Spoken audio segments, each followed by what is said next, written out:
kayo sa rosiechinitavlogs.business! Yan! So, for today's video, ang gagawin naman natin ay tutorial kung paano maging isang Shopee seller. So, sino ba yung pwedeng magtinda sa Shopee? So, napakadali lang maging isang Shopee seller sa Shopee, lalo na dahil wala namang hinihinging requirement si Shopee. So, hindi niya kailangan ng BIR, hindi niya rin kailangan ng DTI permit. So, wala siyang permit na hinihingi sa kahit sinong gustong magtinda sa Shopee. Alam niyo ba na ang simple nyong mga account na ginagamit sa pag-order sa Shopee ay pwede maging isang seller account? So, bago ko simulan ang step-by-step procedure, make sure na nag-subscribe ka na sa channel ko.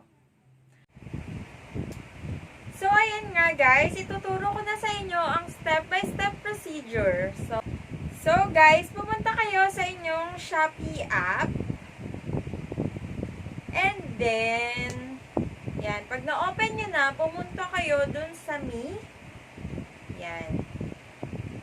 So, punta kayo ng settings. Kung may makikita kayo sa taas na nakalagay is start selling, so dun kayo pwedeng magbenta. Pero bago kayo makapaggawa ng shop nyo, is kailangan nyo munang kumpletuhin yung inyong details. So, punta tayo sa settings and my profile.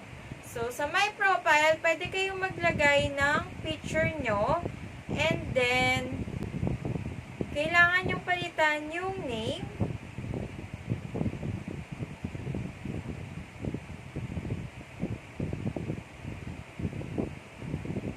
So, mali ako, hindi pala palitan. Kailangan yung maglagay ng name, then ng gender, ng birthday,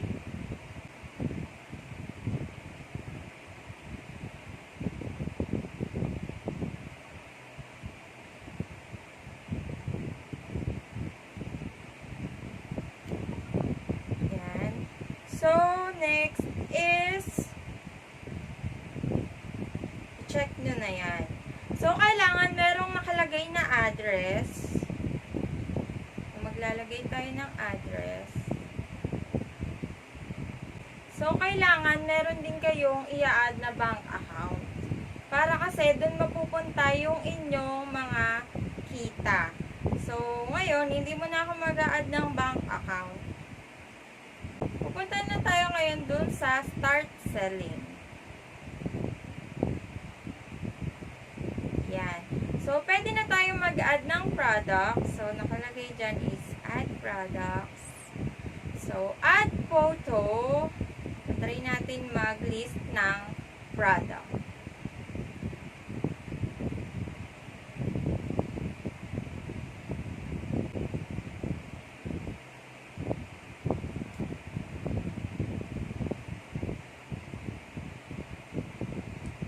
So, yan, nakapaglagay na ako ng photo and kailangan lalagyan mo siya ng product name. So, for example, since pre-love dresses yung aking binibenta, lagyan natin to ng formal black pre-love dress.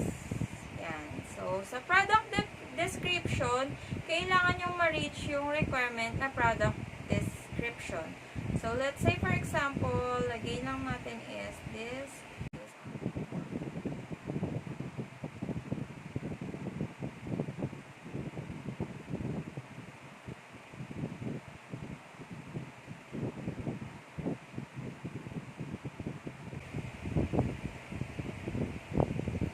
So, ayan. Then, lagyan natin siya ng category. So, women's apparel, underdresses, then you choose formal. Then, brand. So, pinakamadali is no brand na lang yung ilagay natin. Tapos, material niya, let's say for example, that's cotton. And dress shape, for example, is alien dresses. Then, pattern, plain, dahil wala naman siyang design. So, sa sleeves, sleeveless. Then, mag-set kayo ng price. price. Let's say, for example, 150. Then, label stock. So, isa. Kunwari, isa siya.